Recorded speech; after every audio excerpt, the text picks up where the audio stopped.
It's time to sit back and check out the RCWR show with Lee Sanders. Get fun, in-depth coverage and analysis from the latest in professional wrestling in AEW, WWE, NWA, Impact Wrestling, or the world of entertainment. From hit TV shows to your favorite sports like the NBA or NFL. All things music, movies, and beyond, while trying to make sense of this crazy world we live in.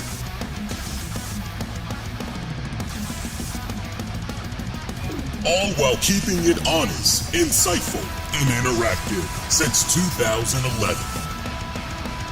And now your host, live from the nation's capital of Washington, D.C., Lee Sanders.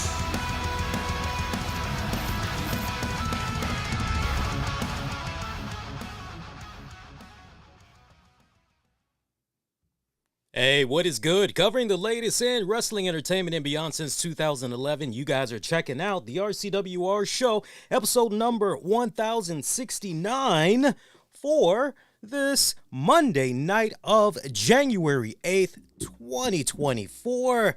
How y'all doing? I hope y'all had a fantastic weekend. Mine's pretty good. I tell you what, over here in the DMV, we were under the impression that we were going to see an accumulation of snow, though I got to give credit to our local weather meteorologists. They covered it, man, because I'll say Doug Kramer over here on NBC4 Washington, he was bullseye accurate as he felt that for the surrounding parts of DC, the main areas of DC, vast majority was most likely going to see a lot of sleet, freezing rain. Basically, it was a case of unless you were further north or further south, depending on how you want to look at it, you were definitely going to see some significant snow accumulation that could have went anywhere from 3 inches to a little bit over 6 inches. But I tell you what, we were very, very fortunate.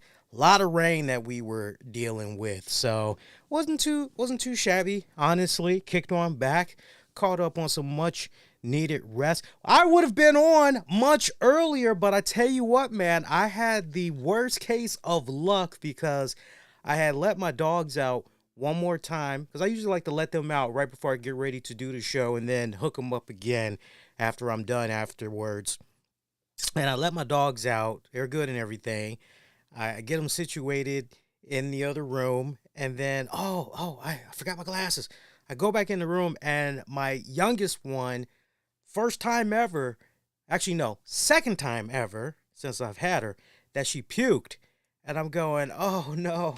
Like, I told you, I said, you got to eat your food slow. She eats everything so fast. Even her treats. I mean, she inhales the treats. She doesn't even try to chomp, chomp, chomp, chomp, chomp, chew, chew, chew, chew, chew, swallow.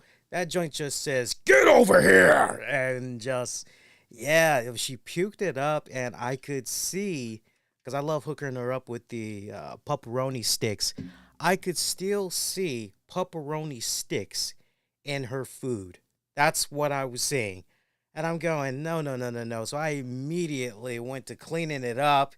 And she's trying to be a good sport by calling herself eating the food that she just vomited. And I said, no, honey, don't do that. That's disgusting. Look, I'll hook you up with some yummy treats. Just don't eat your own vomit, please. Here I am, like she's really understanding what I'm saying, besides no, right? Here I am trying to negotiate with my littlest one. Hey, what did you guys think about tonight's WWE RAW for this week? Sound off, let me know. You can let your voice be heard via Twitter, or X, formerly known as Twitter, at the RCWR show. We also got a community poll up on youtube.com/the RCWR show. Click on communities tab and you can access it that way. We'll talk about the results later on during the broadcast. Also during tonight's show, in case you all were sleeping on this, finally finally, it is live. Of course, I'm talking about the 2024 Wrestling Awards. That is now live. So shout out if you're checking us out live right now. I don't know how many of you guys have a tiny little bit of free time while you're checking out the show, but all you got to do is hop on YouTube, and you can read in the episode description. I've given the link where you guys can fill out the polling for the 2024 Wrestling Awards. We'll go over the categories later on during the show. Give those of you that's not able to cast your vote right now, we'll give you the skinny on all the categories. Some good stuff that's in there. Give you the details on when we're hoping that we'll have enough tally ups where we can definitely, okay, look, on this night, this is when it's going to be going down. I don't think we're going to have to say, yo, let's go for an extension. Like, let's change the date and let's push it back. The way it's looking right now, we should be on course because, I mean, it's still the beginning of January. So the way it's looking right now, we're going to reveal the winners on Monday night, January 29th. We'll be doing that after Raw goes off the air. Again, I'll go over the specifics as far as the category breakdowns and all that later on in the show for you guys. But it is live right now. I saw we had got a couple of early votes that came in, and I'm just going, whoa, this is pretty unanimous. And the best part about this Wrestling Awards that we're doing, much like any other time that we do the Wrestling Awards, you, the listeners, you, the wrestling fans, select the winner. Meaning you get to type in, hey, what's the tag team of the year? Who's the best male wrestler of the year? Who is the worst male wrestler of the year? We don't give you okay, here's the picks, and you pick from, no. You type in your own response.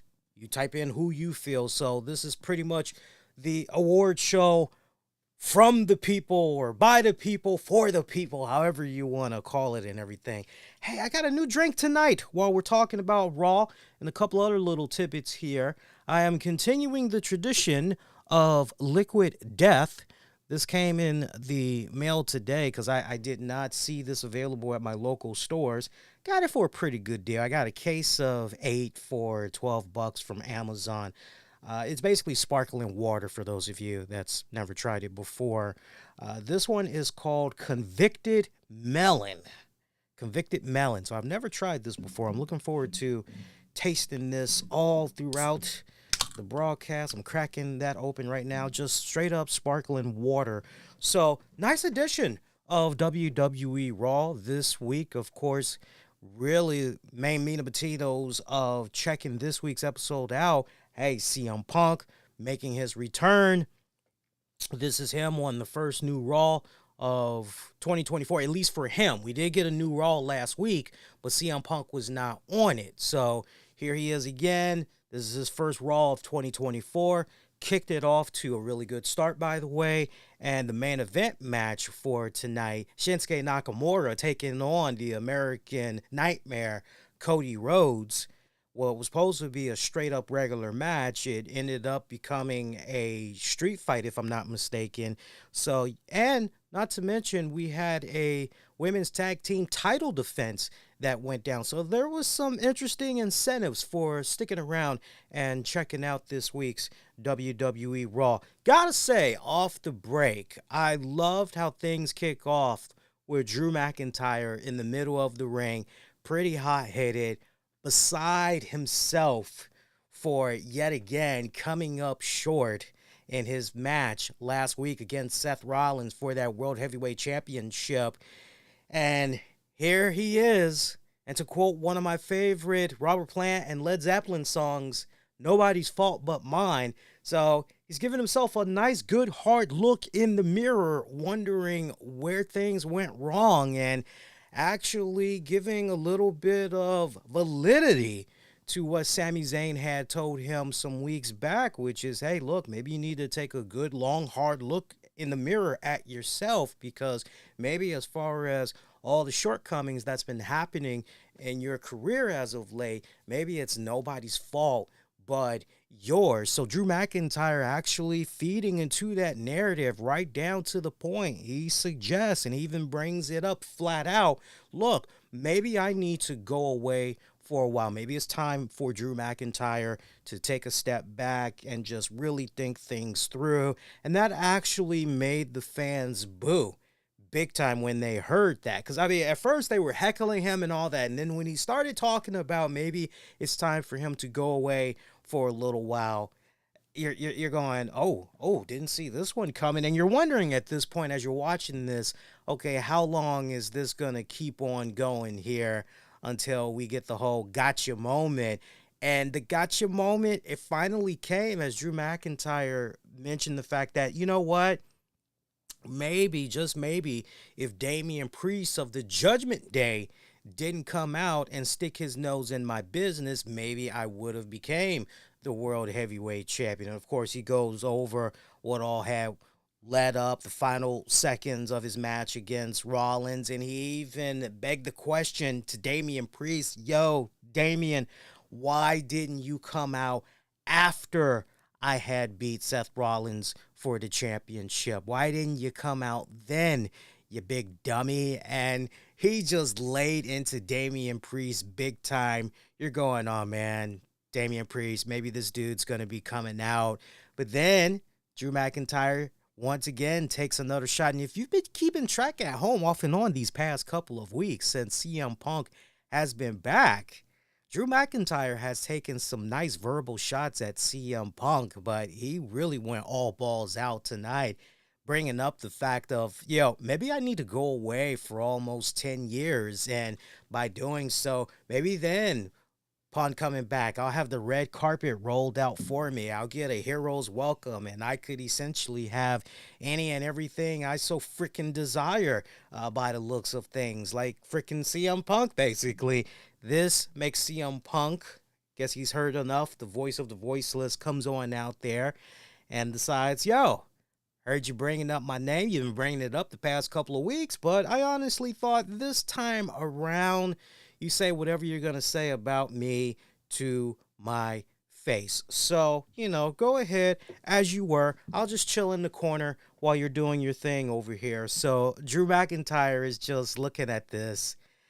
And I don't know if you guys that watch this were picking up the vibe, but I just said, we're about to get something kind of special here between these two.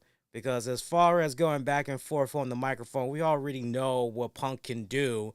But not for nothing, Drew McIntyre, he's had some pretty solid moments as well. And I loved how Drew McIntyre just went there. He totally went there. He says, well, first off, congratulations, because you've made it over a month now, and you're still here in the WWE. And this had the fans going ooh and ahhing and everything. And Drew expands on that thought more by letting the universe know, hey, some of us in the back have a wager going on about how soon it'll be before CM Punk will crash and burn and he'll essentially wear out his welcome and everything. But yeah, we got a nice little money pool that's going on. It's funny. It was freaking hilarious how Drew had brought all of that up. Drew also talked about how he was at a very dark place in his career when he was up and coming, and he thought maybe he could go to Randy Orton at the time, but Randy Orton was dealing with his own issues.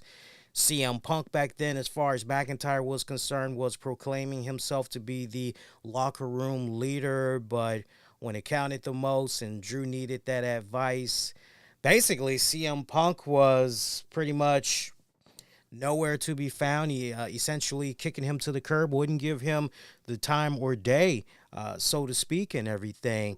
And McIntyre talked about how back then, if there was ever a time a leader was needed, it definitely was back then, because he was in a pretty dark place. He had a lot of personal issues. His career had went on this downward spiral, and he could have used a real leader to sit him down, give it to him right between the eyes, not hold his hand in life, but just, look, okay, yeah, I get it. Yeah, I've been there. I've done that. Look, this is all you need to do, right?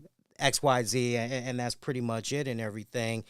And he felt that CM Punk did not reciprocate those feelings, did not live up to that moniker of being a true leader, probably because Punk felt that his position in the company was threatened by a guy like Drew McIntyre. So that's why maybe Punk did not give him the time nor the day. And as we all know, but McIntyre brought it up, he eventually had found his way out of the WWE, had to find himself all over again and everything, and came on back in. The rest is pretty much history and everything. And he tells Punk in the process, look, you know, you know, it's all said and done.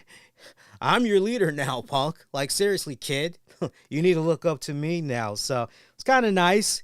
Kind of nice. Punk comes right back, and he talks about how he's called himself a lot of things over the years, but a leader was not one of them, as he leads by example. And that if Drew McIntyre wanted his hand being held, so to speak, all he had to do was just pledge his allegiance to the straight edge society. This got a nice pop from the crowd. Talks about how if he isn't a leader, who did Drew responding to this? Well, if you're not a leader, who the hell did I watch walk out of this company? You know, what the hell's going on here? And Punk came right back, yeah, I did leave, but I came back bigger, faster, stronger and everything, without a doubt. Drew comes back talking about how, he won the Rumble, main evented WrestleMania. Drew followed his way on the way out, basically took a cue from CM Punk and everything, right? So almost mirror images, so to speak, between Drew McIntyre and CM Punk and everything. Talks about CM Punk being a demon. Punk coming right back. No. I'm a nice guy and everything, but rest assured, when I'm done being nice, no, a demon? No, I'm not a demon. I am Satan himself, right? So you're going, okay, this is a nice back and forth and everything. Punk, once again, reiterating, he isn't in the WWE this go round for friends. He's there to win the Royal Rumble, and he's there to main event WrestleMania. Drew talks about having an issue with that, mentioning that if he won and main evented, that'd be something Punk has never done. And that the title win, basically going on to WrestleMania, being able to go up against one of the world heavyweight champions, it means the world to him. It is a necessity. It is a must. Once again, he talks about how he was the champion during the pandemic era, one of the most darkest periods there for the WWE, while also taking the dig at CM Punk, basically saying when the going gets tough, CM Punk gets to walking.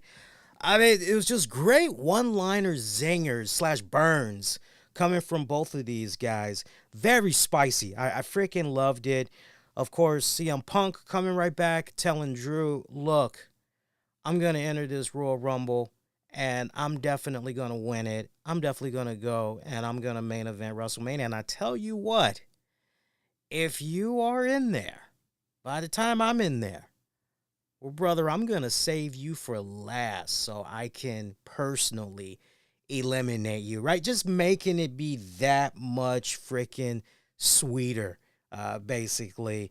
And that was the end of that great epic exchange between both of those men. It just left me sitting at the edge of my seat going, man, we can go in so many directions here between now and WrestleMania, just when you think everything is crystal clear as far as, oh, well, yeah, it's going to be CM Punk, and yeah, it's going to be Seth Rollins, and they'll be going at it for the World Heavyweight title. Now you're looking at what's going on there between Punk and McIntyre going, well, man, this looks a little bit more attractive. But then, my God, another path that the WWE could take is, well, why not a triple threat between these three men? That's another respected direction that they could go. But definitely, as I love to mention here on the show, because WWE is like top heavy as right now, this go round and everything, they've got so many choices that they can dive into. So many respected choices. It's nice when you have more than one option. It really, really is. Tommaso Ciampa taking on Finn Balor. Ciampa picking up the win. Less than 10 minutes of a match. Nice chunk taken up by the commercial break, but okay opener. I'm not really crapping on it. It was an okay opener. From there, Kofi Kingston taking on Ludwig Kaiser ended in a double countout. Closing moments of this matchup, Kaiser sending Kofi Kingston into the ring post, followed it up with a running uppercut. Kofi managed to escape it. Ref is counting down, and at this point, ref hits 9 as Kofi tries to slide into the ring, but Kaiser grabs him by the boot, pulls him out. Referee calls for the bell that way. Some nice, solid action, but when it was all said and done, the way everything had finished, yeah, I'm okay with that. Obviously, the feud is going to continue. Kaiser kicking Kofi Kingston's head between the steel steps. That was a pretty badass spot. Very nice and intense right there. I would imagine the next time we see Kofi Kingston resurface, he's going to have one serious mean streak. And I love the mean streak Kofi Kingston. I've watched this guy for so many years, and if you really want to see a really good Kofi Kingston going, mean streak Kofi Kingston is the absolute best. Yes, it's great to be about the fun and the games and making people feel good and everything, but sometimes you just, me personally, I just need to see that Kofi Kingston once in a while that'll come out and say, God damn it, I'm ready to kick somebody. That's what I'm ready for. So, right, that's what we're going to get when it's all said. Now, see, what I can't help but wonder, how far is this going to go?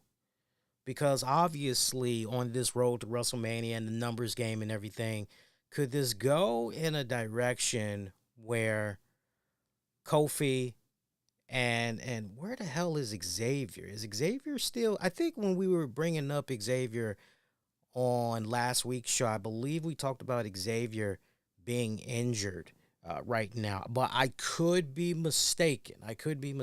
But just picture this, if you will. What if everything that's going on right now between New Day and Imperium, what if eventually not only does Gunther get involved and it's essentially a 3-on-2 handicap, but what if this may culminate at WrestleMania and it's and on that road to WrestleMania, we see the return of Big E. There's just a part of me that's going, and I know, foolish me, but there's just a part of me that's going, Royal Rumble time, surprises and everything. What if Big E were to make his return at the Rumble? Or at this point, all things considered, we don't need Big E popping up at the Rumble. I mean, it definitely would be a really great, good feel moment and everything, right? But I just can't help but wonder if we're going to be seeing Big E a lot sooner rather than later. That's where I'm getting at right now. And I tell you what, man, what better way to go into WrestleMania season? Big E, Gunther for the IC title. Man, that would be such a really great match. It really, really would. All right, following up from that, Nia Jax and Rhea Ripley having their little exchange of words and everything. I know Becky Lynch. By the way, I had polled you guys last week. I want to read to you guys the results of that poll. There was a WWE 2024 special that had aired last Thursday, and I watched it. I was enjoying the last hour of my shift, and I said, oh, let me just hop on my phone here. Let me just check this out, see what's going on and everything. And I was very curious because, they had CM Punk, and there was supposed to be this big old announcement and everything, special announcement. And, as we all had learned, okay, WWE, they're going to be doing some premium live events overseas, couple of joints that's going to be happening this year. That pretty much was the announcement. Paul Levesque, Triple H, was supposed to be on this special edition and go over the announcements, but I guess since they had revealed what the announcements were and press releases and all of that on social media earlier in the day. They went on ahead and just scrapped his whole appearance on this special altogether. But I remember I polled you guys after it was over because I wanted to know, hey, well, what did you think about this special? And I gave you guys some options, polled you guys on X and polled you guys on YouTube. And I'm looking at X right now to see the results. So you had 4 picks. You had Nope, disappointed, honestly mediocre, hey, I loved it, and finally Punk, I cared about. All right, pretty cut and dry. So appreciate everybody that cast their votes, by the way. Coming in last with 10% of the votes, hey, I loved it. Meanwhile, at 12%, Punk, all I cared about. And in second place with 17% of the votes, honestly mediocre.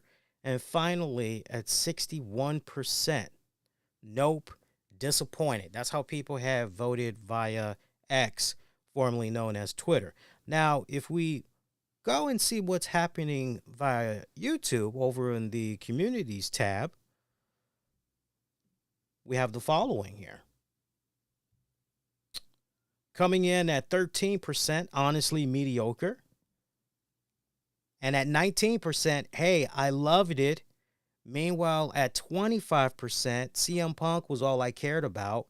And finally, with 44% of the votes, Nope, disappointed. So, it's safe to say that majority of the fans felt a little bit, cheated out of this special and everything. And look, I get that. Look, for me personally, I wasn't expecting that much, but there was just so many rumblings that was going on that you couldn't help but wonder, okay, what exactly is the special announcement? And, the closer that we got to that Thursday, because remember, TNA was floating around there, especially given the fact that TKO/Endeavor, they are now partnering up with TNA, and as we stand right here, or as we are here in this moment right now tonight, TNA Plus, the new premium streaming service, is available now,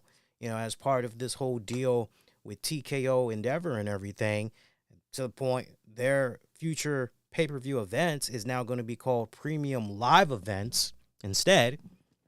So this had a lot of people wondering if TNA and WWE were partnering up, if maybe there was going to be some type of a crossover thing between the respective promotions and whatnot. So this made a lot of buzz. This created intrigue going into this Thursday special and everything. But no, when it was all said and done, this honestly felt like something, if you were trying to get ready for the premium live event on a Saturday or a Sunday, that was the vibe you were getting while you were watching this show. That's how it honestly felt. Wasn't the end of the world. If you didn't watch it, it was just kind of one of those, you're good. You didn't miss anything. Seriously, you didn't miss anything. Great seeing Montez Ford and Bianca Belair being interviewed, talking about their upcoming reality show. I'm actually going to check that out. I normally don't care for reality shows, but I do think they make a pretty cute couple. I'm going to at least, much like I did with Miz and Mrs., I watched a couple of episodes to get a good feel for it, talk about it on the show here with you guys, let you know if that's something you should check out by yourself or with your significant other.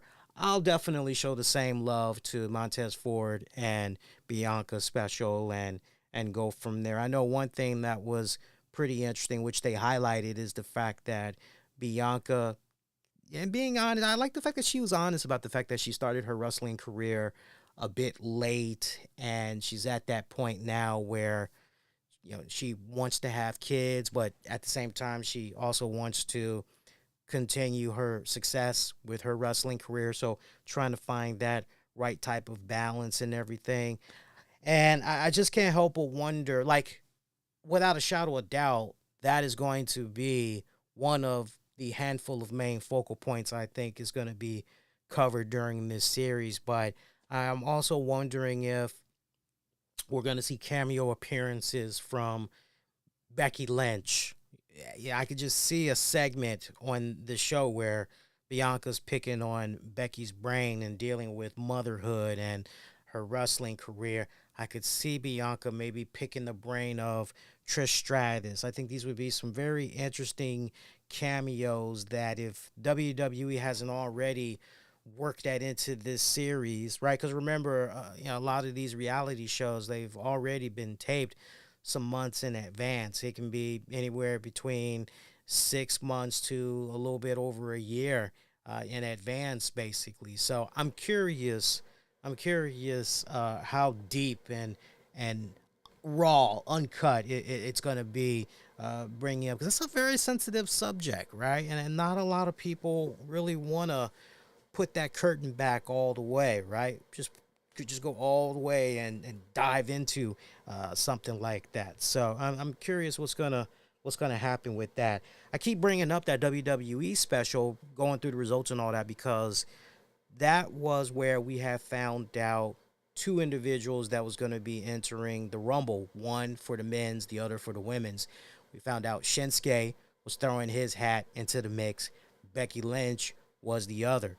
To the point, back to Raw Talk, Becky Lynch was interviewed where, she talked about how, hey, yeah, Nia Jax, she beat me, right? This was all about, okay, that whole lucky punch, right? Okay, well, now it's just me, Nia, in the ring, one-on-one. Talked about the fact that blood was drawn yet again. Yeah, she was beaten up, but when it was all said and done, she might have gotten her ass kicked, but she wasn't down and out because she pretty much was able to bounce right back up, dust herself off, and as a result, she's entering the women's Royal Rumble. So she's, the way Becky Lynch came off, it was pretty much, look, hey, it is what it is, but tell you what, bet you Nia Jax ain't going to be so lucky again on my quest to become a women's champion and main eventing WrestleMania. And that pretty much was the whole gist. Going to Nia Jax, who popped up in the ring later on in the night and everything. She talked about how she shocked the entire world last week over the way that she dominated Becky Lynch. And, or actually, this was Michael Cole talking about how Nia Jax shocked the world. And Nia coming right back saying, why was it shocking? Because as far as Nia was concerned, she wasn't shocked. She's a different Nia. She's more focused, more hungry. What would be shocking if she broke Cole's face? Probably not a damn thing, right? Probably be an improvement for some of you all. By the way, shout out to Michael Cole. I really hope he has a speedy recovery. He was sounding pretty rough as the night was progressing. Like he maybe had been battling some type of cold days prior, or maybe something's coming on and he's trying his best to fight it off. Just kick on back, enjoy some nice tea. Put some lemon in that bad boy. Maybe get some honey in there while you're at it. I'll tell you another thing that helps too. The Ricola drops. Man, I've been falling asleep on those things for so long, but remember the first time I finally had got myself a Ricola sore throat cough drop? I was in heaven. Those damn things, it freaking helped, because unfortunately when wintertime hits, my throat gets really, really, and then you got trifling mofos that just be sneezing and coughing without covering their freaking face and all that. So you got all those germs all over the place and crap. I hate it. I just hate it. I hate it with a passion. I hate it. Nia talks about how she is focused on the Royal Rumble and that she will earn her main event spot and either take the title from Io or Rio, and that there isn't a man or woman who could stop her. Well, cue up Rhea Ripley, who pretty much heard enough. She comes on now. Nice, big mommy chants. She talks about how the people know what's up, the WWE Universe, that is. They know what's up, and they know that Nia likes to talk a big game. She's walking around acting like she's already won the Rumble, but does she remember last year? If you need a refresher, Rhea Ripley had threw Nia out of the ring. So Becky Lynch is not Rhea Ripley. So until she wants to actually step to Rhea, stop walking out like she owns the division, because she doesn't. So nice little fair warning that went out there. In addition, Rhea says to Nia that if Nia does win the Rumble, it's best to keep Rhea's name out of her mouth.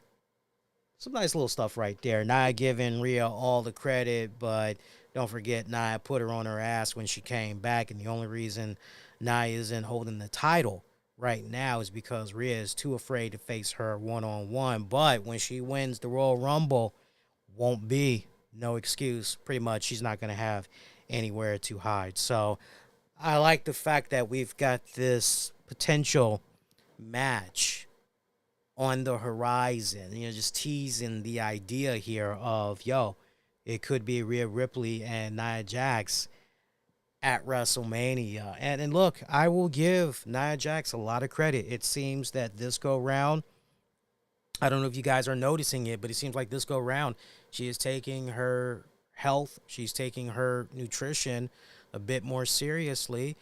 Tonight, I mean, she must have, my God, just been looking at her off and on the past couple of weeks, and it looks as though Nia is getting smaller and smaller.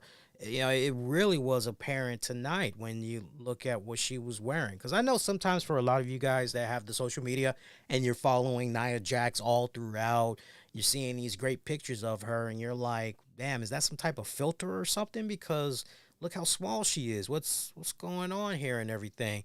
And then when you see her on TV the next week, you're going, this doesn't quite match up to what she was posting on social media. So what's going on with these filters, right? A lot of times that happens. Some people use a lot of filters in their photographs and all that. But this go round, you're looking at her, especially as she walked away from Rhea Ripley, you're going, wow, she's gotten a lot smaller. And where you notice it the most, off the break, you notice it in the chest area, you notice it on the waistline, and you notice it with the hips. When you're just looking at the sides of the hips, you notice it.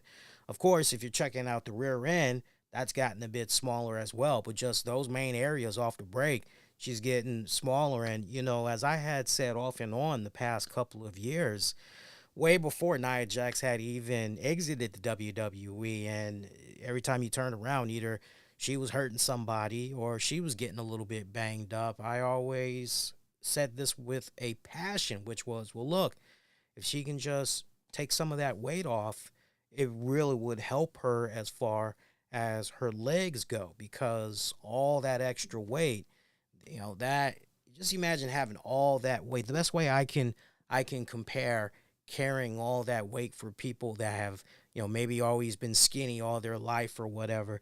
Just imagine if you're trying to walk around your neighborhood with about 8 to 10 big old heavy paper bags of groceries.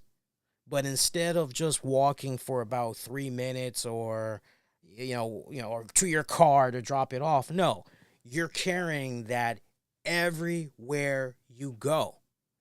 Everywhere you go, that's what you're carrying, right?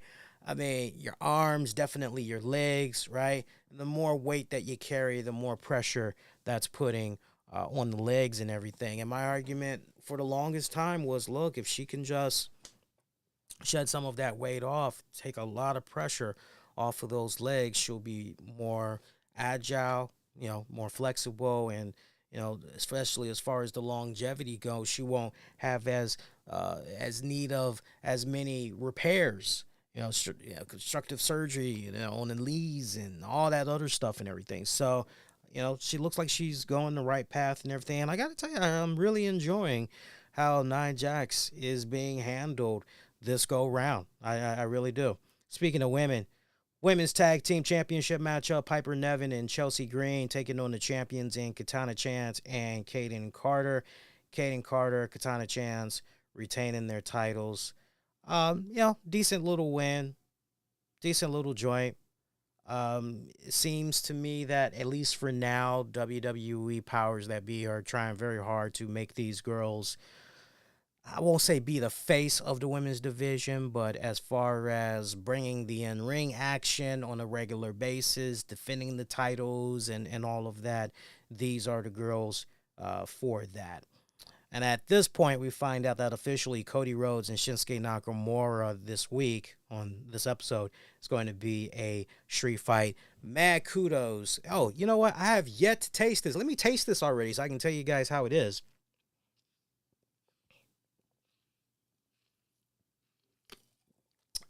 Damn, that is good. I recommend this one. It almost tastes like... Let me sip a little more of this so I can tell you exactly what it tastes like.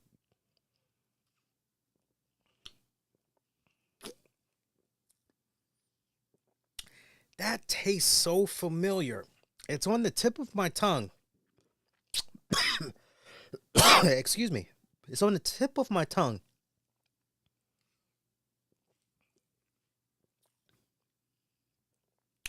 It's almost like you're eating sliced watermelons, but they're not sweet.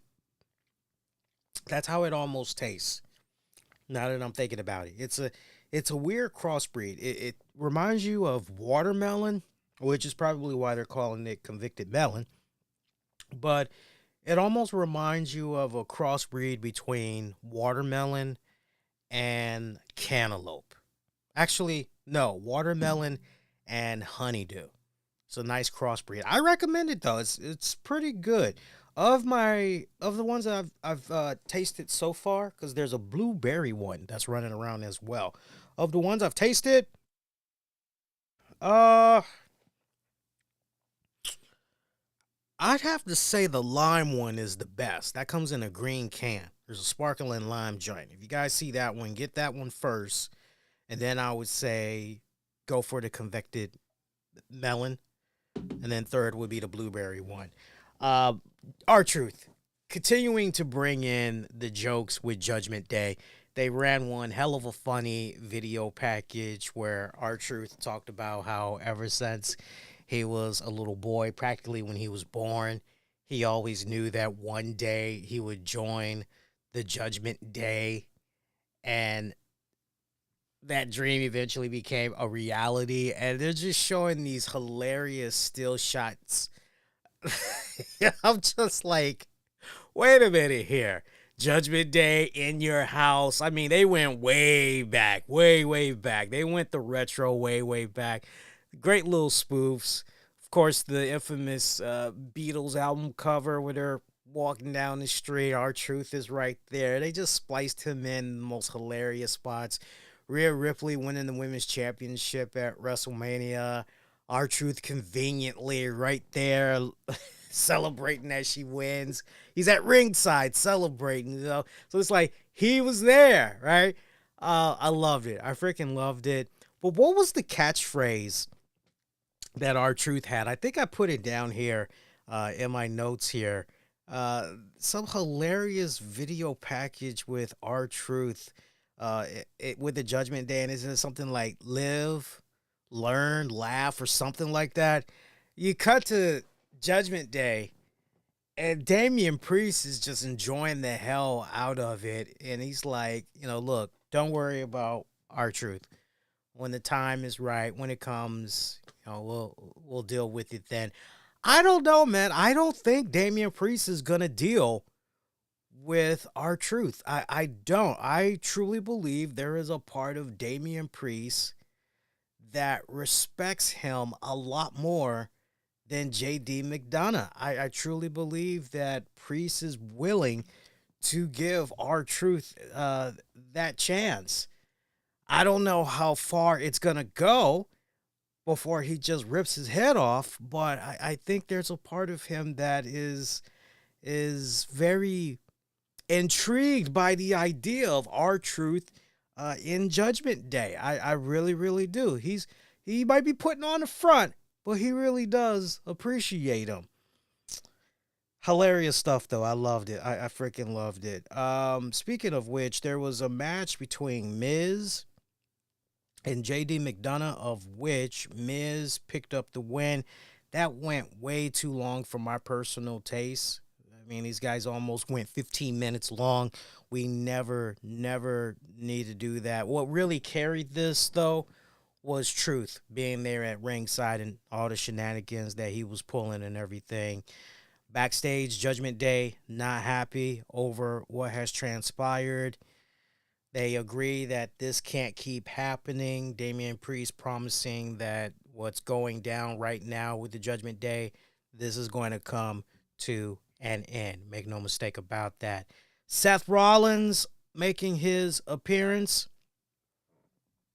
Talks about how we are now entering the home stretch with Royal Rumble being around the corner and then officially on the road to WrestleMania.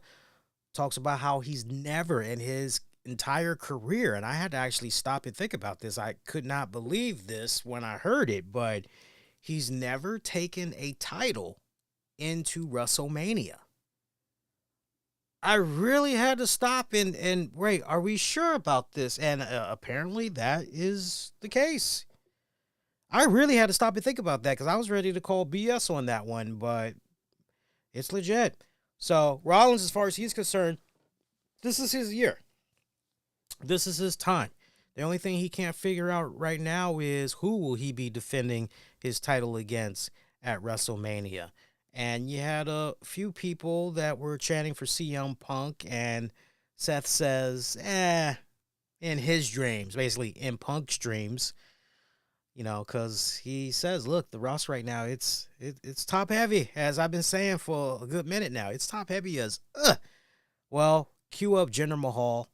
Jinder Mahal comes on out there doing a repeat of what essentially went down last week with The Rock returning and everything. And at this point, I tuned out. I just started preparing for the show because I'm like, oh, Jinder's out here. Whatever, man. But basically, Jinder was calling his shot. He wanted an opportunity. Seth pretty much drawing the line in the sand. Take a swing, go for it right now. Jinder didn't. Seth turns his back. Jinder attacks him from behind. Seth makes a little bit of a comeback. Pretty much that's all she wrote. We learned right before the broadcast ends that it's going to be Rollins defending that World Heavyweight Championship next week on Raw against the modern-day Maharaja Jinder Mahal. So that's that. Otis taking on Ivar. Ivar picking up the win. Short, sweet, simple stuff right there.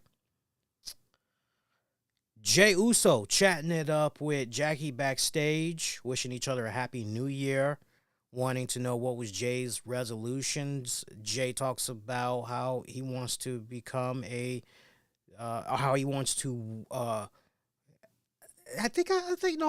wrote this down right. Says that he wants to get his first ever WWE Singles Championship.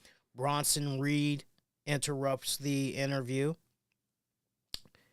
and talks about how he plans to be the champ as well, and that his advice he wants to give to Jey Uso, don't get in his way. So obviously we are beginning some type of a program with these two, right? Tonight was the proper introduction of them dancing around one another. Then, of course, our main event match of the night, street fight, Shinsuke Nakamura taking on American Nightmare, Cody Rhodes. Cody picking up the win. Appreciate the fact that they gave this match a lot of time. This one went just about over somewhere between 20 to 25 minutes, give or take. So they put a nice amount of time in here. And, you know, it's interesting because you're watching this and you're going, okay, we've kind of seen these guys do this dance before, but you know what? Considering that this was a street fight, I'll give the boys credit. They did up the ante a little bit as they were fighting here and everything. It would have been interesting to see Shinsuke Nakamura come out of this with a win. It really would have been interesting. You know, because I just kind of got this vibe of, well, wait a minute, maybe Cody's story isn't as, right? I mean, he's still going to get to Royal Rumble and WrestleMania and all that, but maybe just for a little bit longer, him and Shinsuke, maybe they can, you know, but the fact that, no, they went with Cody for the win here. This was a definitive, yo, this is the guy that you need to watch, especially when they kept hyping it up the past couple of weeks. They went into overkill on this episode talking about how Cody Rhodes is looking to become, what is it? What's the stats again? The fourth man in Royal Rumble history to win back-to-back Royal Rumbles. Like, it hasn't been done in over 20 years, basically. That's the kind of history that we're talking about right now. And remember what I had said in regards to Cody Rhodes, right? In case you forgot, I said, look, the man is definitely going to win the Royal Rumble, go punch in his ticket at WrestleMania. Make no mistake about it and everything. So, nice, good opener between Punk and Drew. But then afterwards, it just felt like we were on this simmer down, slow cooker. You know how you put pasta and, you're cooking pasta and you got to make sure that the flame is, really, really low because you don't want it to be cooking too fast. You definitely don't want for there to be water exploding all over the place on the stove, right? Then you have one big old mess you got to clean up and everything. And that can just get so damn ugly when it's said and done. So, but it just seemed like white hot start between Drew and Punk. And you just would have thought that would have continued on for the rest of that first hour. And, you might have a low dip period. But, no, it just seemed like after that, everything was just mediocre. I hate to say that, but it really, really was. Everything else was just mediocre right up until you got to, honestly, I would say the main event match for that street fight, But, hey, look, we're officially on the road to WrestleMania, Royal Rumble in a couple of weeks. It's all good, when it's all said and done. And I have a feeling that, more things will pick up and everything as we get closer and closer to the Royal Rumble and everything. But I tell you what, I was watching tonight's broadcast. I didn't get as many headaches. Now that Kevin Dunn is over and done with, I didn't get as many headaches as I was watching because we know he likes to cut every 2 seconds and all that other ridiculous stuff. Didn't get as many headaches from what I was watching tonight and everything. Decent show overall, though. Decent show. Let's see what you guys had to say in regards to Raw this week. Let's go to X, formerly known as Twitter. Got a poll up asking you guys for the results here. Cast your votes. Share the results later. All right, so right now we've got 18% of you via X that is saying middle of the road. Meanwhile, 82% of you are giving this week's Raw a thumbs up. By the way, who the hell was Tom and Nick Mysterio? That's what I want to know. Something R-Truth had mentioned as far as being with the Judgment Day. He mentioned everybody loving Mommy and Damien and Dom and Tom and Nick. I'm like, dude, who the hell are you talking about, man? I love that R-Truth, man. Seriously, I love that R-Truth. Still entertaining all these years later, man. Guys aging like fine wine. I love it. I freaking love it. Let's see here. I see early votes that are coming in via YouTube community section. Right now, 100% of the votes are giving the show a thumbs up. So if you haven't cast your vote yet, you've heard the results now. You don't have to spam out on both polls, but definitely if you have not voted yet, go vote already. Let your voice be heard. Appreciate those of you that had cast your votes. Hey, speaking of CM Punk, by the way, I've got, for you gamers out there, I've got some WWE Supercard news to share with you guys.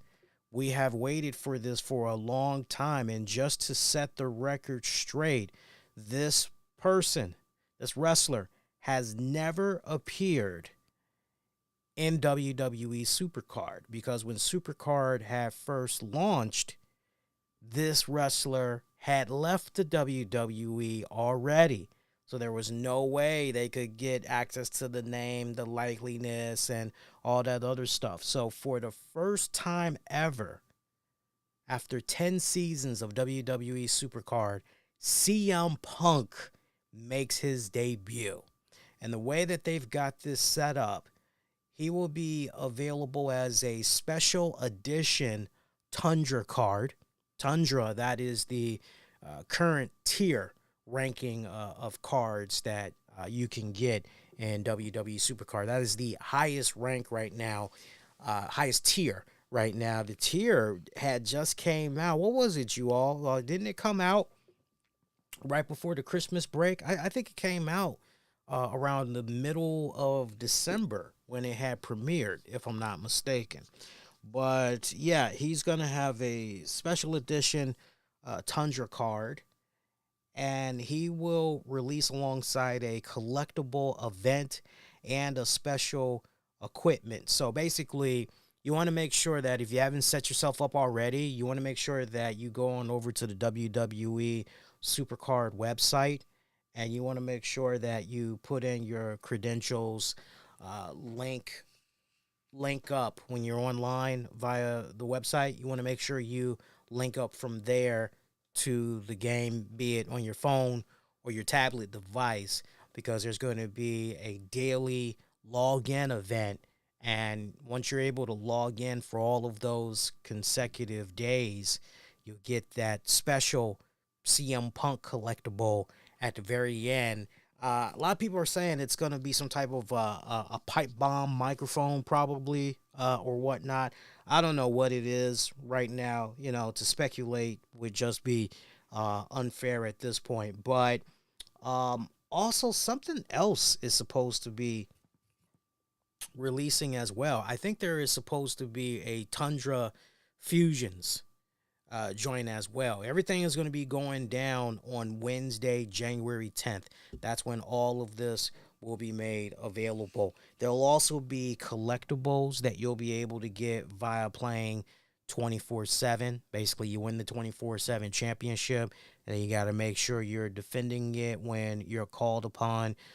More wins that you get defending the 24/7 championship, the better the rewards that you'll be able to get. You'll also be able to pick up some stuff via the draft board as far as collectibles go and everything.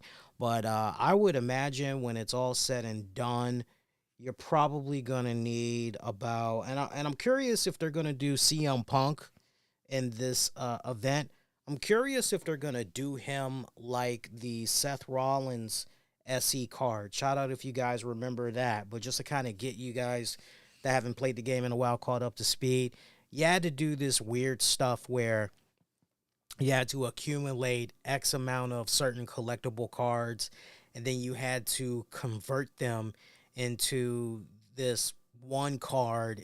And then at the end, you would basically trade all of those variants in, and then that's how you'd be able to get a SC Seth Rollins card. I wonder if they're going to bring that back. It's a lot of work, I got to be honest with you. Hopefully it's a little bit more simplified this go round, and you're not going to need so many ingredients, because I remember back then it was like, well, wait a minute, what? I don't understand. I thought I had all the parts that I need to get. And it's like, no, you're not done yet. You got to go do this. You convert this, then you convert that, which converts into this, and then you get that. You can get with this, or you can. It's very confusing, especially if you don't know what the hell you're doing. But remember, all of that is going to be going down Wednesday, January 10th. Hopefully, it'll run very, very smooth. But I know a lot of WWE Supercard fans have been looking forward to that for quite a long time. So I know myself included. I'm not going to lie. I've been looking for a CM Punk card for a long time. Speaking of Punk, I got to show it to you guys on the next show, but I had got a really cool Christmas present where I had got from Signed by Superstars. I have got a CM Punk signed poster. And it's, well, is it a poster? Is it more so, it's definitely not an 8x10. I would say it's kind of a poster. You'll see what I'm talking about. I'll show it to you guys on the Wednesday stream and everything. Hey, I tell you what, right now, let us talk about the 2024 Wrestling Awards, and then we'll get into some wrestling news and some non-wrestling related news. Right now, yes, I agree. What the hell is this? Hang on here. I don't know how I was able to open that up. That's kind of weird. And let me just hit the refresh button here. All right, great. Okay, so let's talk about the 2024 Wrestling Awards. This is live right now. And for those of you that have not voted yet, like I said, all you got to do is just hop in the episode description. And I've actually included a link for you guys to check out, and you can vote that way. And yeah, so here are the categories. Hang on here. So here are the categories that we have available right now. And what makes this cool is the fact that I'm not giving you guys options. You guys are able, it's an open-ended question. So you see the question and then you type in your respected answer. That's how it goes. And basically my job, I just tally everything up. So that's how it rolls. And what's really cool about this is I'm going to, for every person that enters this, if you so choose, you'll be entered into a raffle drawing where you'll receive a free copy of the next WWE 2K24 video game for your respected game console.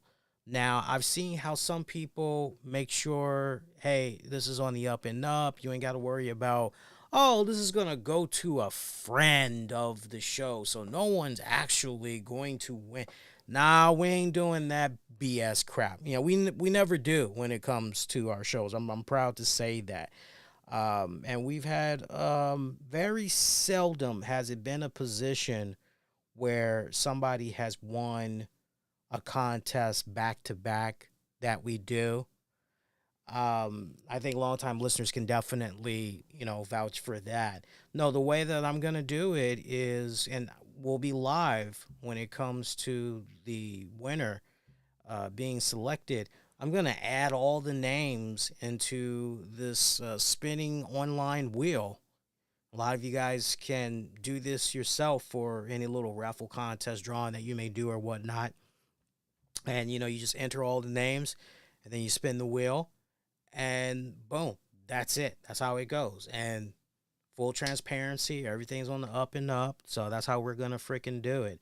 So your categories for this one, you've got what's your pick for match of the year,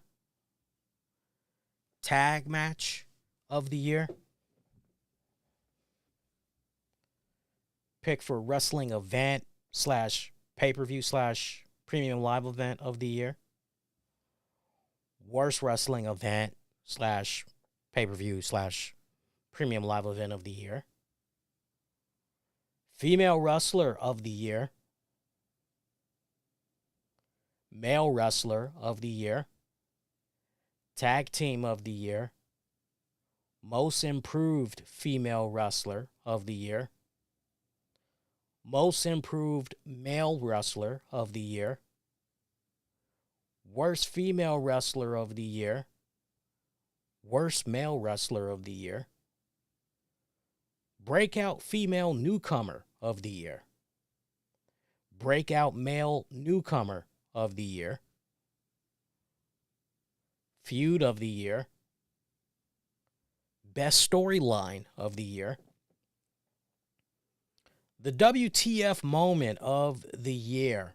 Not that this needed a description, but I said that moment as a wrestling fan that made you go, what the fuck? And I didn't see that coming. The You Just Put a Black Eye on the Entire Industry award. I gave a little description on that one. The year isn't complete without recognizing that one wrestler that got into some serious trouble, even if it's allegedly, it's still a bad look that hurt the biz. I like you all's picks in that respected category. It's still early, but you guys have given some wide ranging picks on that one. Best wrestling social media follower. I actually gave a description in this one. Anytime you've taken to social media, this wrestler always gives you good vibes and good times. Most importantly, they actually interact with their followers very well.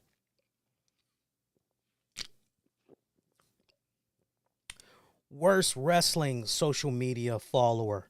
I gave a description for this one. You can't believe they posted that. Every time you go online, they always make you wish they would go away, never to be seen again. Best wrestling promotion of 2024. Worst wrestling promotion. Wait. That should be 2023. Hang on. Let's change that. That's the best part. I can go in and I can change that. All right. Hang on. I can change that right now, and answers will still be intact. There we go. So we got best wrestling promotion for 2023, worst wrestling promotion for 2023. Hang on. There we go. And then we've got most improved wrestling promotion for 2023. Best commentator, worst commentator, best wrestling podcast, worst wrestling podcast, best wrestling news personality, worst wrestling news personality, best wrestling news site, worst wrestling news site, best non-wrestling personality. I gave a description. They may not wrestle, but when it comes to wrestling, they know their stuff. Worst non-wrestling personality. I really didn't need to put a description, but I went on ahead and did it. They try so hard to act like they know the wrestling biz, but it's obvious they don't know their stuff. Choose wisely. And the that looks nice award. And I spelled that D-A-T. I gave a description in this one. You stop what you're doing every week when they appear on your TV so you can watch them. They take your breath away. Let's be honest, you have a serious crush on them and you don't know what to do with yourself. And then after that, you have the option of putting in your first name, city you're from, and providing a reliable email address and or social media handle so you can be contacted if you're selected as the winner of getting a copy of WWE 2K24 when it becomes available. And I even say in the description, if you don't care for the game, you can type in the field below that you're okay and do without the game. So if you just want your voice to be heard as far as your votes, you have that option. But if you want to take advantage and you want to enter, hell, it's okay if, the 2K series from WWE isn't your cup of tea.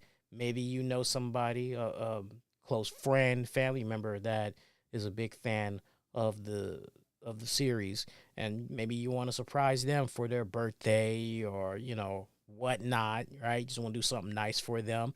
You can definitely, enter, while keeping that friend in mind or telling the friend about that. So that is where things stand right now. I'm just going back and looking at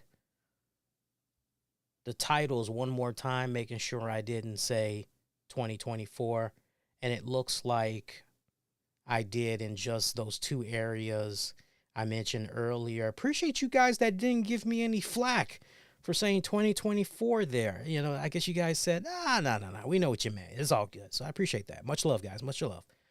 All right. But now that I've done that, does that change anything as far as the responses? Let me see here.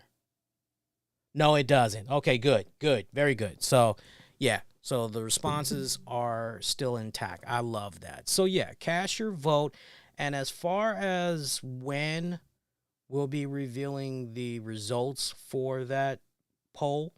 It is going to happen Monday night, January 29th at 11 p.m. Eastern after WWE RAW goes off the air. We'll be live on YouTube.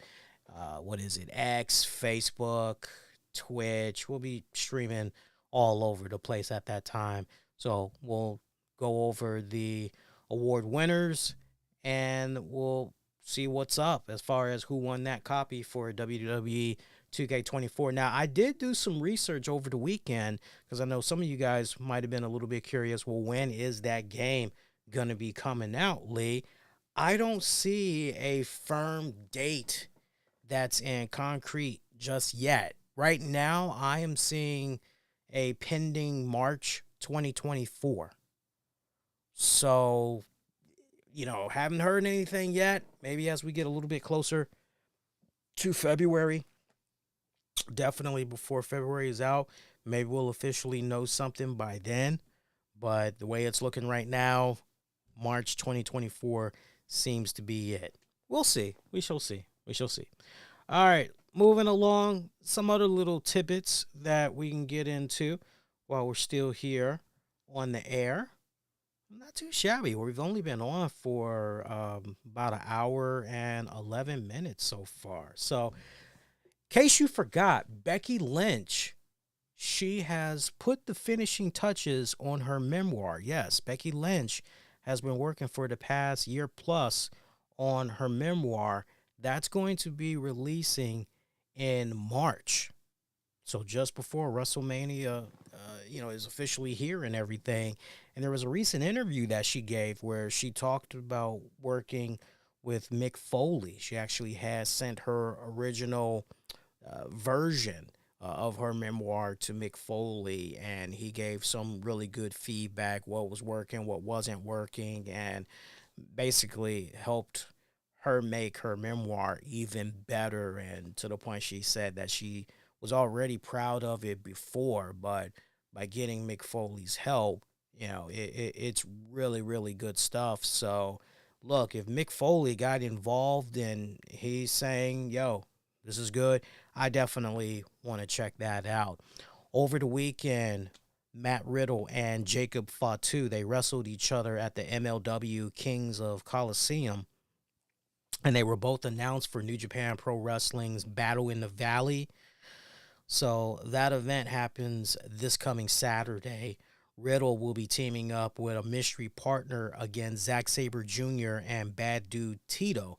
Meanwhile, Fatu will be teaming up with Fred Rosser and Sota Omino against Tom Lawler, Jarrell Nelson, and Royce Isaacs. And, it's funny in regards to the whole Matt Riddle. How about those comments by Matt Striker? I was minding my own business, seeing what was going on via social media. I know Collision was on Saturday. I didn't care. As far as I was concerned, I was tuned out. I was catching up on anything that was non-wrestling, so mum was the word for me. But I did see the stuff that was going on with Matt Striker. And in case there are those of you that aren't quite sure what we're talking about here, so during Matt Riddle and Jacob Fatu's wrestling match over the weekend at the MLK, that'd be, I have a dream that white wrestlers and black wrestlers, Chinese wrestlers and German wrestlers will all be wrestling one another under the same ring in the same wrestling promotion. I have a dream. For MLW. At one point during the commentary, Matt Striker had said some stuff that rattled wrestling fans to their core, and this just made things look really, really bad for frickin' Matt Striker. Look, when I saw this stuff go down, I just shook my head and I just said, well, what can you expect? It's Matt Striker. I wasn't surprised. I really was not surprised. And if anything, I was surprised that a lot of people weren't really keen on the fact that Matt Striker has kind of had these slip ups from time to time in just poor choice of words when it comes to his commentary and everything. So during the match, here's some of what Striker had said, quote unquote. Let's talk about the elephant in the room. The court of public opinion would like to see Jacob Fatu slap the taste out of Matt Riddle's mouth. But the court of public opinion does not convict. I'm sorry. I know it's the world in which we live, but it's not the case. Later on, Striker added, how do you let this go? A mega $1 million star. I don't care what he does. How do you let him go? This is our coup de grace right here. So Striker went on to defend his comments later that night, saying, playing a character isn't always easy, but getting the desired and necessary reaction is. Sorry. He later posted that he was doing his job and trying to get the fans to react. I play a heel, bad guy, character in wrestling. It's my job to raise the fans' ire, and their job to have their ire raised. Tonight we all did our jobs. It's a symbiotic relationship. With that said, please remember that it's a character. My job is to get you to react. So, off and on during the weekend, I was just quietly seeing what people were saying about this on social media, and it was overwhelmingly negative towards Matt Striker. Overwhelmingly negative in regards to Matt Striker. Well, after the morning after, you go to the next day, Striker walked back on those comments, writing, I've given this a lot of thought, could not sleep. My critics are right. I was wrong. Tone deaf. Trying to use the guise of art or character portrayal is self-preservation. Thank you to those that shone light on this. It is now on me to stand in that light. I will be better. And not that we need to count the many ways, but let's not forget Matt Riddle was released by WWE September of last year. A lot of incidents that had went down during his tenure with the company, including multiple failed drug tests. Got into trouble over a video that had showed him being drunk and disorderly at the JFK Stadium, where he also had accused a employee of the Security Port Authority of sexual assault and harassment. Right down to the point he posted a photo of that security guard on his Instagram before shortly taking it down afterwards. There was also him being accused of sexually assaulting female wrestler Candy Cartwright, going back to 2020. Riddle, of course, denying those allegations, but did admit to having an extramarital affair with Cartwright. Cartwright had filed a lawsuit that year, but it was dropped summer of 2021. So all of that stuff that's going on there with Matt Riddle. So Matt Riddle is, of course, a former school teacher. Now, unless he went back and he's still teaching, he's a former school teacher. We used to all hear about his origins and how he'd be teaching classes during the day. And then when it got time to go into the weekend, he's doing these wrestling events here and there. And pretty much that's how he had got his start in the wrestling industry and everything. How do you let this guy go? Right? That's one of your first questions that you're saying on commentary. How do you let this guy go? He's a mega $1 million star. I don't care what he does. How do you let him go? Well, you let him go because of his behavior, which is a deterrent and a detriment to the company that let him go. So that is why they let him go. Okay?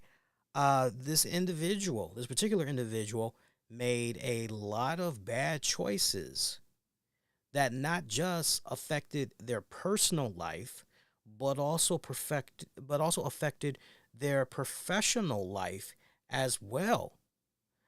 Right down to the point it was creating bad publicity for the company in which this person was working for. So, for all of those, and look, to WWE's credit, let's make sure we make no mistake about it. When the stuff had went down with those sexual allegations, WWE, they might have not put him on TV as much, but WWE still had him on their payroll. Dude was still collecting a paycheck. They still stood right there by his side as all this stuff was going on. While he was violating the wellness policies left and right, WWE was still right there for the young man. Still right there for the young man. Now, at the same time, oh my God, this headache, right?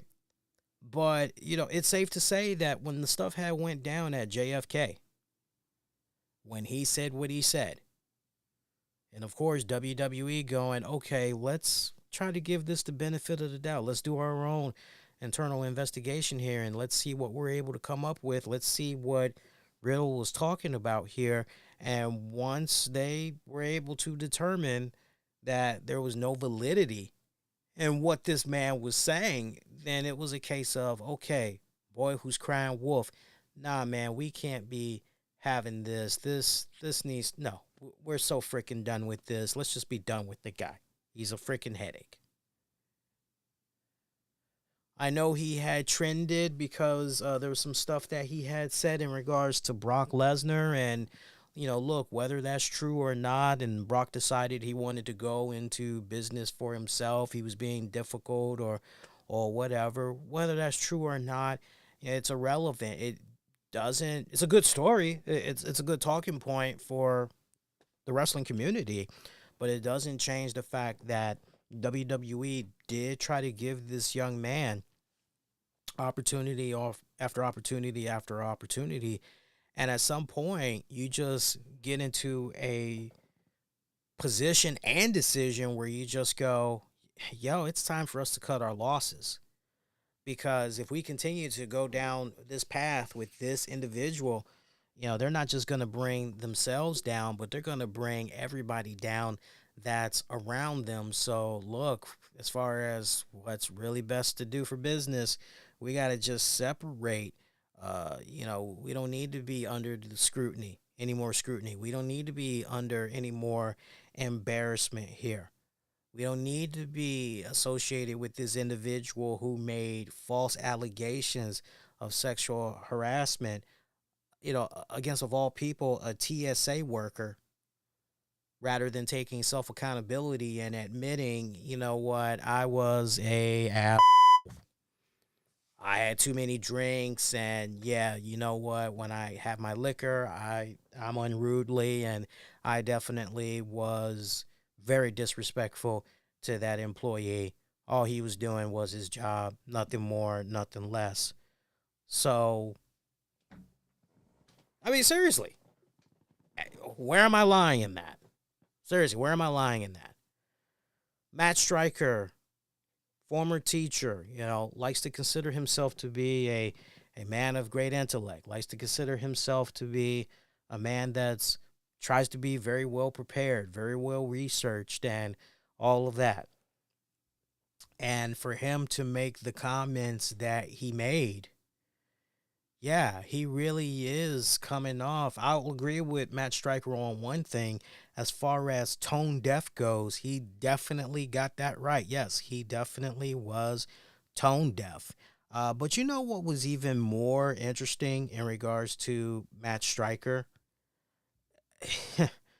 And I want to give credit where credit is due because I saw this one post and it was just a history of really, really bad comments that Matt Striker has made over the years that revolves around women. I'm trying to see if I can find. I did not take. Yeah, I sadly did not put it on the tablet here, but hopefully I can find it very easily on X because I remember when I had saw it, my mouth dropped. I'm like, wait a minute. He said all this stuff off and on over the years, and companies are still messing with this guy. Like, say what? And it made my stomach turn, man. I might have to. Let's see if I can. Hang on here. Let's see if I can find this real quick. Because I knew I wanted to reference this and I wanted to read some of these comments that had came in, but hang on here. If I can't find it now, it's kind of one of those, damn. I'm still looking. Give me a second here. So I want to try to see if I can find it. But there's a reason why this guy continues to bounce around wrestling promotion, and I found it. There's a reason why this guy continues to bounce around from wrestling promotion to wrestling promotion to wrestling promotion. And, I gotta be honest with you, his commentary, look, if you need somebody to cover baseball, golf, tennis, sure. Matt Striker, yeah, sure. But we're talking about professional wrestling. The main issues that I've always had with Matt Striker when it comes to him and his wrestling commentary, he really does not offer any personality. He really does not. He's too wordy. He is too damn wordy for me, for my personal taste. That's what really just drives me freaking crazy. I remember when he had joined Impact Wrestling / TNA Wrestling. I'm still getting used to calling these guys TNA. Again, it's gonna take me a good minute, but I remember when he was in TNA, and he was paired up there with D'Lo Brown for a hot little bit. I didn't mind D'Lo Brown. I thought D'Lo Brown did a really good job, but at the same time, I felt that he was carrying a lot of weight there in regards to carrying his load, but then also carrying Striker's load as well. I was happy when ultimately things had went in a different direction here. Now I see the image in question that I want to read to you guys, and I want to give AJ Blue Bay Belt props for this via X, because I saw this and I just said, whoa, this guy said all of this stuff over the years, and it's very damning. It's very, very damning. So, and you can confirm this yourself. Of course, he's Matt Striker at MLB Matt Striker. I'm looking at for these posts that are in question. This goes as early as 2013. Yeah, this goes as early as 2013. And the latest looks like it's 2015. Now, look, maybe somebody pulled him to the side and smartened him up a little bit or whatever afterwards. And he's been maybe on the right path afterwards, right? Because maybe, I'm trying to make sure that as far as a career goes, I'm in this respected direction or whatever. But just listen to some of these posts that he put out over the years and just think to yourself what he had said about Riddle and like understanding the whole Riddle situation, right? Here's one of the things that he said. Some girls just need to be grabbed and kissed mid sentence. When I grow up, I'm going to be that guy. Or how about notice when at the beach, I instinctively set my position near the girl sitting alone. Thanks, National Geographic. Hashtag predator, hashtag hunting. All these women on Century Boulevard look like Wesley Snipes, and they keep calling me sugar. Odd. The lady at the laundry place is a staunch feminist. Today, she'll be washing my McIntyre's t-shirt. Doubt she finds it as funny as I do. For the record, I don't own a McIntyre's t-shirt, but what if I did?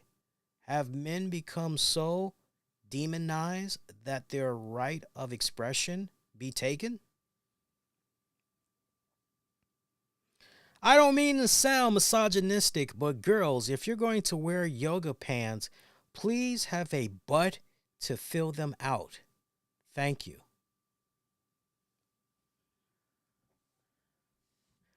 Women don't go crazy. They are crazy. They just go normal from time to time. When girls wear Van Halen tank tops with just a bra underneath, I don't know how to feel. I want to ask them to ID a song off Women and Children. Lastly, when did the heterosexual white male become the enemy? When did the ethnic homosexual become the hero? Aren't we all pink inside? I also love hearing juicy gossip about girls I originally thought were so prim and proper, and they turn out to be freaks. I love wrestling. What a day! Off to LAX and then flight home tomorrow. Serious crush on the makeup and wardrobe girls. Why, yes, my trunks do need adjusting. Anytime it's cold outside and you see a girl walking to the bar without a coat on, you shouldn't hit on her, 'cause she obviously makes bad decisions. Dear damaged women, all men are not the same, and don't blame everyone with a peen just because you keep going back to the type that hurts you. I'll read about 4 more for you guys. A guy that no one expects to do well, but if you know your stuff, you know that he will produce. But girls don't know hockey. Sometimes yoga pants on a girl are great. You can see their entire butt. Other times they are awful when you can see all their cellulite. When girls do the ice bucket challenge, they should have to wear a white t-shirt. Trump as president would be awesome. Economically, socially, he'd be great. Stranger things have happened. I want an all-female Royal Rumble in my room. You're eliminated when you fall asleep.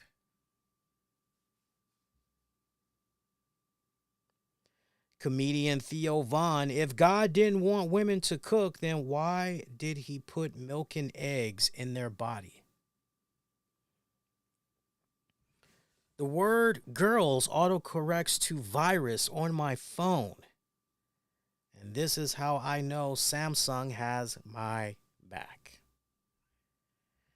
That's enough right there. You're hearing that. That's enough right there to just make you go. Now, look, I hate to say I'm not surprised that, but again, I'm not surprised that a lot of this stuff that has been in circulation about Matt Stryker, why people are in an uproar.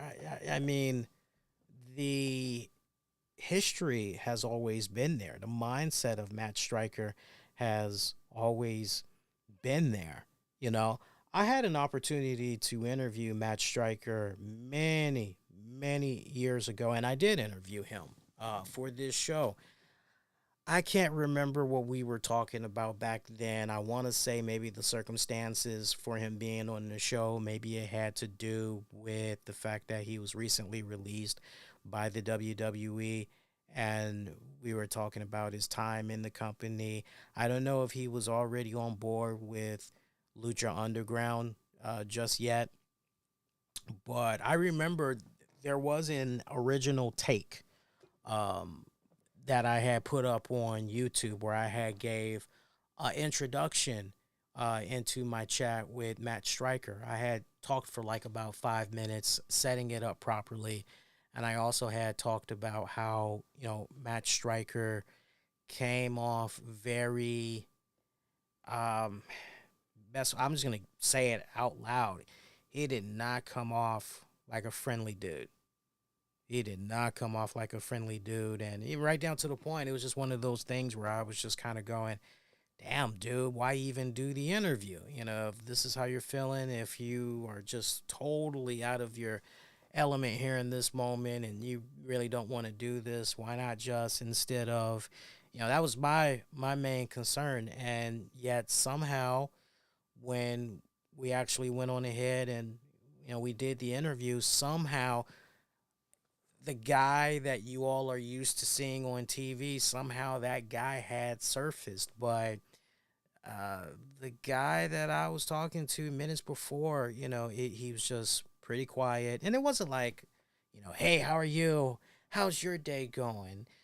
What you got planned later today? It wasn't anything. It wasn't anything of that magnitude or anything. It was just kind of one of those, hey, now, Lee Sanders from the RCWR show, here to interview Matt Striker. Matt, is that you? And, oh, hey, yeah, you about ready to do this? And, so again, anything you don't want me to particularly ask you, something you don't want me to bring up, just asking him like stuff like that. That pretty much was it. I usually like to crack a couple of jokes, get some icebreakers out there with my guests off air before we actually do the damn thing. That way they can be in a really good. That way I got them in the right headspace for sure when it comes time. But yeah, he was giving off weird douchebag vibes way back then.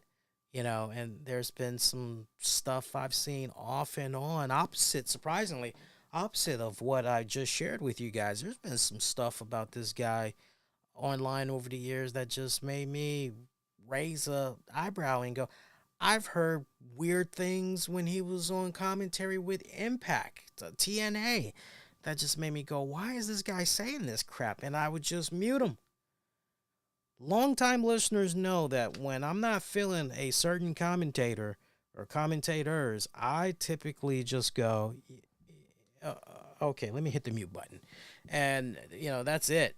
I'm watching it, but I'm paying attention to the in-ring action. I'll unmute if maybe there's a backstage segment with some wrestlers or maybe somebody's being interviewed or whatnot, But, yeah, I'm not surprised by this stuff. This isn't Matt Striker's first time, but I think just because of the current climate and all of that stuff, it's different day and age right now, and I will admit this much: I would have thought that Matt Striker would have been a little smarter than that. And look, actions speak louder than words. It's all about what's going to happen with that next step going forward. That really counts. But the fact that he is taking some form of self accountability here, I mean, it is a good sign. I'll definitely give him at least that much. Meanwhile, Andrade El Idolo and Maki Itoa, they are out of this Friday's GCW show. GCW has a No Compadre show that's coming up, and those cats have been pulled from the event, citing circumstances out of their control. So Leo Rush will be replacing El Idolo against Jonathan Gresham. Meanwhile, Masha Slamovich, she'll be appearing in Itawa's place. Itawa was announced over the weekend that she was taking some time off due to numbness in her arm, and no word right now on why Andrade El Idolo has been pulled. Maybe that might have to do with a pending return to the WWE, as far as we know. I know that's kind of the things that's out there on the wrestling news beat and all that. Interesting day here in Washington, D.C., as head coach Ron Rivera has been fired. He has been dismissed after, 4 seasons with the Washington Commanders. I'm happy for the Washington Commanders fans, for the franchise, because this was a long time coming. I remember when Ron Rivera was first announced as the Commanders, then at that point, Redskins head coach. I shook my head and I just said, well, be prepared. Y'all ain't really going to be going anywhere for the next couple of years. You can pretty much forget about that. And, they got blown the F out in their game finale against the Dallas Cowboys. My Dallas Cowboys. Ron Rivera fired after a 4 wins, 13 losses season. Yeah. Out, out, out, out, out, out, out. It's interesting because Washington entered the 2023-2024 season with so much buzz, with high expectations. I don't think if you asked Washingtonians if it was a case where they were expecting for Commanders to go all the way to the Super Bowl, no. Not the case whatsoever. But to at least make the playoffs, a lot of people were expecting that. To maybe even be a wild card, get an opportunity to go into the playoffs, people were at least expecting that. But you just knew that once Josh Harris and his reputation, you just knew once he got in there that NFL, it's a result business at the end of the day. What have you done for me lately? And when you look at this coach who never posted a winning record in his 4 seasons with Washington, remember, this guy is finishing 26, 40, and 1. That's 26 wins, 40 losses, 1 tie. They won the NFC East in 2020. That was his first season. They had a 7-9 record, at that point and everything. And, look, did he help navigate the team through some challenging times? Yeah, without a shadow of doubt, especially, and look, let's not forget about his health scare. I honestly believe in my heart of hearts that if it wasn't for Ron Rivera's health scare, Dan Snyder would have kicked him out sooner. I honestly believe that. Prove me wrong otherwise. I thought it was a nice little statement that new Commanders owner Josh Harris had put out there, thanking Ron Rivera for being a thoughtful leader and the positivity that he brought to the organization and everything, but obviously, they got to go in a different direction, and it all starts with the very top. It starts with the general manager. It starts with the VP of operations, right? You got to get those high upper management positions taken care of first before you trickle on down to your head coach and the team that they are trying to put in place. It sounds very, very promising. I tell you what, by the fact that Washington had did so bad this season, that makes their draft picks look pretty good in the off season and everything. So it's going to be interesting to see what happens with this franchise. I do think they're in a better position now than before, and obviously it's not just about a rebuilding process for this franchise, but it's also about getting back to the glory days of winning playoffs, winning championships, because the drought has gone on far too long for Washington. So, you know, I, I think a lot of Washingtonians knew that this was coming. Like I said, if anything, he should have been out of a job much sooner. If you were to pick my brain and ask me who I think might be coming in there, it's funny. I was talking to my wife about it earlier today, and I asked her, I said, what do you think about Bill Belichick? And she said, no, hell no. Don't you wish that evil upon us? Like, no, he's been exposed for what it's worth. He couldn't do it. He couldn't do it by himself. No. I'm like, you don't think he can help take Jacoby Brissett to that next level? Yeah, he probably could. He's like, but no, like we don't need him. We can do a lot better than him. We don't need him. It's like, okay, all right. But she's like, no. She said Bill Belichick can retire for all I care. Like we don't need him. No, he can kick rocks. You know who I think would be very, very good as the Commanders' new head coach? I don't know if he's going to get fired after the season is over and done with. But I really I'm actually trying to look up his name right now. Hang on a second here. I'm trying to see if I can find his name. I might have to ask Google who the head coach is. Hey Google, who's the head coach for the Carolina Panthers?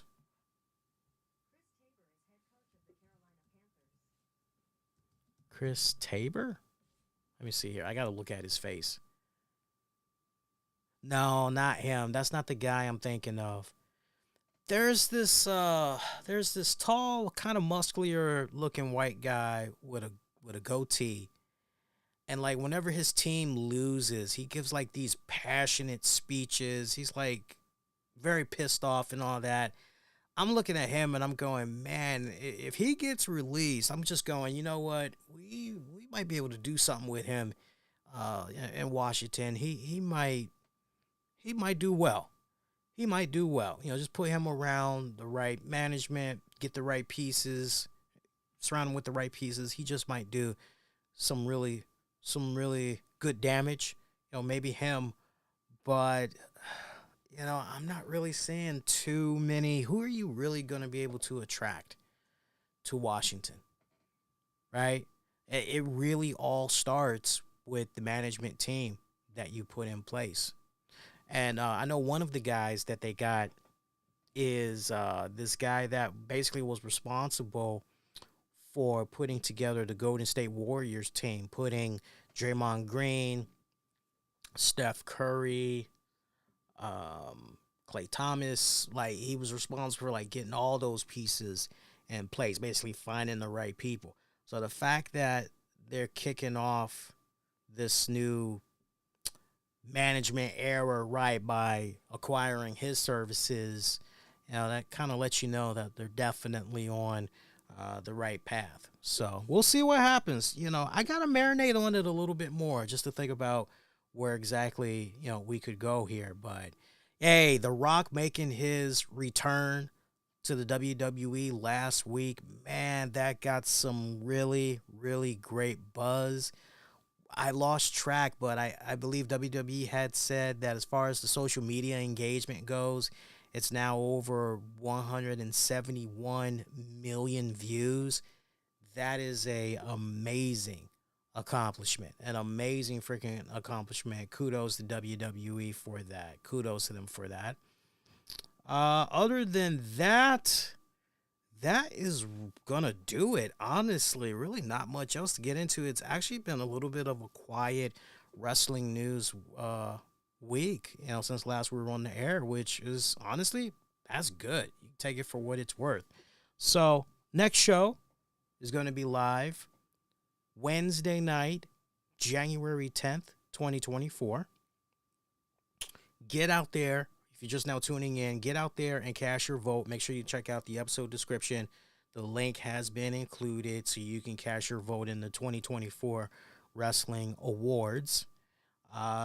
Really quick. I mean, if you've been watching all of your wrestling promotions for 2023, then you can definitely go in, right? It should be very quick for you, right? So my best advice, I would say, when you do this, when you fill it out, best advice I can give you is to make sure that you have at least about 10, 15 minutes of free time, because maybe some of them are going to be stompers and it's going to make you think for a hot minute. Luckily, they're not timed, okay? They're not timed. But, when you have about 10, 15 minutes to yourself, definitely fill it out. And it's interesting because I remember when I put the initial post out there saying it was live, if you're on top of your stuff like that, one of the first responses that we had got, because I can also see how long it takes folks to complete them, one person was done in 10 minutes, believe it or not. So, if you've been on top of your stuff like that, then it should be relatively easy for you guys. Hey, shout out to our sponsors. I want to give mad love to our guys over at shoptotallytshirt.com. Whether you have a sports team, company, or a charitable event coming up and you need t-shirts, sweaters, hoodies, shoptotallytshirt.com can hook you up. They've got great quality, high quality items at great affordable prices, along with top-notch customer service. Hit them up today, shoptotallytshirt.com. We're also brought to you in part by doback.com. Get rewarded for shopping online through doback.com. Whether you need gifts for him, her, or for the kids, doback.com has you covered. You can get cashback offers, deep discounts, coupons off as well. Get rewarded for shopping with doback.com. Appreciate them as our sponsors. Follow the show all throughout social media at the RCWR show. Share this episode and our content with your friends, your family, as it helps put more eyeballs on the content when it's all said and done. I was taking a look at the analytics the other day, and I see that we have been picking up a lot more followers and everything. But I want you guys to definitely, if you do anything, if you do one thing I'm requesting from this episode, you freaking fill out that freaking Wrestling Awards joint. Share that with your buddies and everything, because this is your award show. So I definitely want you guys to cast your votes and let your voices be heard. I'm loving the results I'm seeing so far, though. You guys definitely got me kicking back, nodding my head, rubbing my facial hair, going, interesting how this is going. So far, we've got some clear-cut runaway winners, but it's still a little bit early. It's a lot early because I just put it up over the weekend, but just what I'm seeing so far, I'm going, ooh, there's some runaway winners right here, especially in the female wrestler of the year category. That's all I will say right now. But that is going to do it. We are done at hour 54 minutes. I like that. Nice short show. Till next go around, wishing all of y'all to be safe. Most importantly, be kind to one another. And I'll see you guys this Wednesday after AEW Dynamite is off the air. Take care, y'all. Peace.